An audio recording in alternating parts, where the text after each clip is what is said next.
সন্তানদের মানুষ করার সঙ্গে সঙ্গে ঘরে ও বাইরে সব কাজই খুব সুন্দরভাবে মেনটেন করি। নমস্কার বন্ধুরা, রিমি লাইফস্টাইল চ্যানেলের আরেকটি ডেলি ব্লগে সকলকে জানাই অনেক অনেক ভালোবাসা ও অভিনন্দন। আশা করি দূরে কাছে যে যেখান থেকে ভিডিওটা দেখছো সকলে ভালো আছো, আর তোমাদের ভালোবাসায় আমিও খুব ভালো আছি। প্রতিদিনের মতন আজ আবারও চলে এসেছি নতুন একটা ডেলি ব্লগ নিয়ে তোমাদের কাছে। এই যে ভিডিওটা শুরু করেছি এখান থেকেই। এই যে কাঠগুলো আগে তাড়াতাড়ি করে শুকা দিয়ে নিচ্ছি। সকালেই বাবা কেটে দিয়েছেন নিচে, এখন তো আবার রোদের ঠিক ঠিকানা নেই, তার জন্য রোদ থাকতে থাকতেই কাঠগুলোকে আগে তাড়াতাড়ি করে মিলে দিই, সেই ভেবেই কাজটা করা।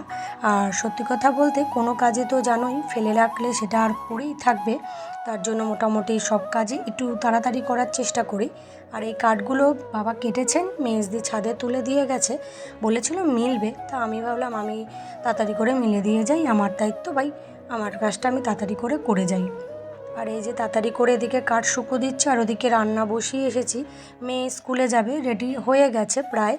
আর ছেলে তো এখন স্কুলে যায় না, তার খাওয়া দাওয়া সমস্ত কিছুই ঠিকঠাক মানে আমাকে দেখতে হয়। আর মেয়ে খেয়ে দিয়ে স্কুলে চলে গেছে, ও এত ব্যস্ততায় আমি আর রান্নার ভিডিও আজকে করতে পারিনি। আসলে বন্ধুরা, দুই সন্তান আমার, তাদেরকে মানুষ করার সঙ্গে সঙ্গে ঘরের কাজ তো করতেই হয়, এবং তার সাথে মেশিনের কাজ প্লাস টিউশনি। আর জানোই তো বাইরের কাজ বলতে ওই কাঠ কুটো শুকো দেওয়া, কাঠ কাটা, কাঠ কুড়িয়ে আনা, এই কাজগুলো তো মোটামুটি সবই করতে হয়। খুবই ব্যস্ত জীবন আমার, কি বলবো, আর সমস্ত কিছুই এত সুন্দরভাবে করার চেষ্টা করি। আমার শাশুড়ি মা বলেন যে রিমি অনেক পরিশ্রম করে, সকালবেলায় দুবেলা, সকালে পড়ায় বিকালে পড়ায়, ফাঁকে মেশিনও করে, তার সাথেও আবার এই কাঠকুটোর কাজও ও সুন্দরভাবে করে। তখন ওনার মুখে যে কথাটা শুনি না, খুব ভালো লাগে। ইদারিং উনি এই প্রশংসাটা করছে, আর যেহেতু দেখছে যে আমি সমস্ত কিছুই সুন্দরভাবে মেনটেন করে কাজ করছি, ওনার খুব ভালো লাগছে। তাই কথা বলতে বলতে বিছনার চাদরটা গুছিয়ে নিয়েছি। এটা তো আমার রোজকারের ডিউটি। আমার ছেলে তো আর সুস্থ না, বদমাস, হেবি বদমাস, ও নোংরা করে প্রচুর পরিমাণে, তাই জন্য তাড়াতাড়ি করে বিছনাটাকে গুছিয়ে ফেলছি। আর এদিকে বালিশগুলো তাড়াতাড়ি করে আজকে একটু গুছিয়ে নিচ্ছি। আর এই গরম কয়েকদিন না তেমনভাবে মশারি টানাতাম না, কিন্তু এখন ওই চারিদিকে শোনা যাচ্ছে এই বাচ্চাদের কানে এই কেন্ন ঢুকছে, সাপ ঢুকছে, পোকামাকড়। আর আমরা তো জানোই গ্রাম অঞ্চলে থাকি, তার জন্য এই সমস্ত উৎপাত তো চলতেই থাকে। তাই বেশ কয়েকদিন হচ্ছে মশারিটা টানিয়ে শুচ্ছি। তাই মশারিটাকে আর খুলে নিইনি। মশারিটা যদি খুলে নিয়ে রাখি না, তাহলে আর টানানোর ইচ্ছা করে না ঘুমিয়ে পড়লে। তাই আজকেও দেওয়ালের সাথেই ওটাকে রেখে দিয়েছি, কিছু হবে না। যাই হোক, ওটা মিটিয়ে এসেছি। এবার এই যে এই পর্যায়ে এবার ঘরটা ঝাড় দিয়ে নিই। ঘর ঝাড় দেওয়া হয়ে গেছে এদিকটা, ক্যামেরার অপোজিট সাইডে আমি আগে ঝাড় দিয়ে নিই, যেহেতু বারবার এদিক ওদিক ঘুরিয়ে দেখানোর মতনও সময়টা আমার হাতে থাকে না বন্ধুরা। কি বলবো, আজকে খুব ব্যস্ত, মেশিনের অনেক মাল দিয়েছে, মালগুলো সময়ের মধ্যে দিতে হবে। তা আমার এটাও তো আমার কাজ, ভিডিও করা, এডিট করা, ভয়েস ওভার দেওয়া, সমস্ত কিছুই তো আমার কাজ। তা সেইগুলোকেও আমার, এই কাজটাকেও আমাকে করতে হবে। তার জন্য একটা ভিডিও যাতে সেইভাবে আমি পরিবেশন করতে পারি, সেইভাবেই আমি তৈরি করি। তাই সবটা সব দিন আমার দেখানো সম্ভব হয় না। আমার ভিডিও কিন্তু অনেক বড় হয় না, 7 মিনিট কি 7.5 মিনিট, আর হার্ডলি হলে 8 মিনিট, এর থেকে বড় কিন্তু ভিডিও আমি তৈরি করি না। তা যাই হোক বন্ধুরা, আশা রাখছি তোমরা এই পুরো ভিডিওটাই দেখবা, ভিডিওটা কিন্তু বেশি একটা বড় না। তা যাই হোক, এই যে কথা বলতে বলতে ঘরটা ঝাড় দিয়ে নিলাম, ঘর ঝাড় দেওয়া কমপ্লিট। আর যাই হোক, প্রতিদিনের মতন তোমাদের কাছে একটাই অনুরোধ, ভিডিওটা একটু লাইক দিয়ে দেখা শুরু করো, আর ভিডিও শেষে সুন্দর করে কমেন্ট করতে একদমই ভুলো না। আর যারা নতুন বন্ধু আজকের এই ভিডিওটা দেখছো, ভিডিওর কোনো অংশ যদি তোমাদের খুব ভালো লাগে, তাহলে অবশ্যই সাবস্ক্রাইব করে আমার পাশে থেকো, আর সুন্দর করে কমেন্ট করতে একদমই ভুলো না। যাই হোক, এই যে দেখো হাতে তৈরি পাখা, কত সুন্দর হয়েছে পাখাটা অসাধারণ, খুব ভালো লাগলো। মেয়ে হাওয়া কাটছিল, তা আমি একটু তুলে নিলাম। যাই হোক, ভিডিও করা হয়ে গেল।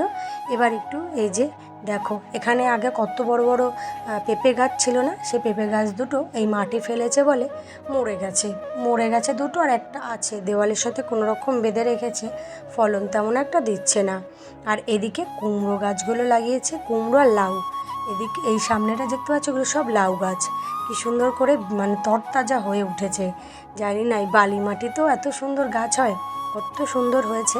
আর সব থেকে ভালো হয়েছে দেখো ডাঁটা শাকগুলো, ডাঁটাগুলো সেই হয়েছে।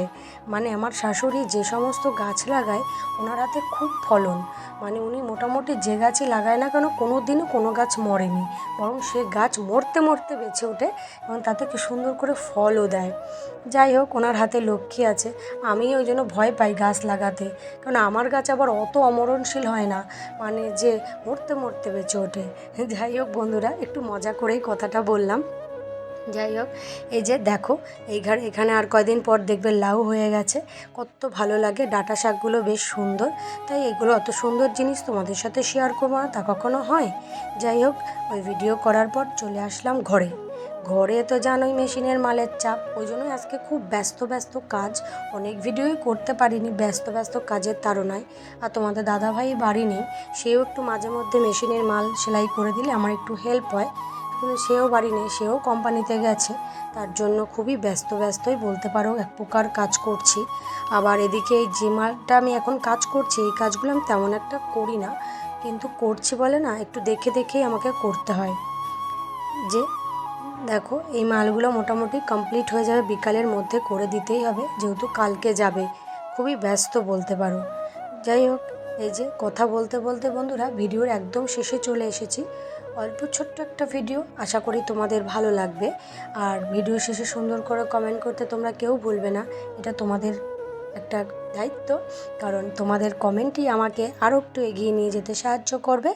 আর তোমরা যদি ভালোবাসা দাও, অবশ্যই আমি একদিন সফলতা অর্জন করতে পারবো। আর এই যে কথা বলতে বলতে ভিডিও একদম শেষ প্রান্তে চলে এসেছি। এই যে মেশিনের মালগুলো করতে থাকি আর ভিডিওটা এখানে শেষ করে দিই। আজকের মতন টাটা, ভালো থেকো বন্ধুরা।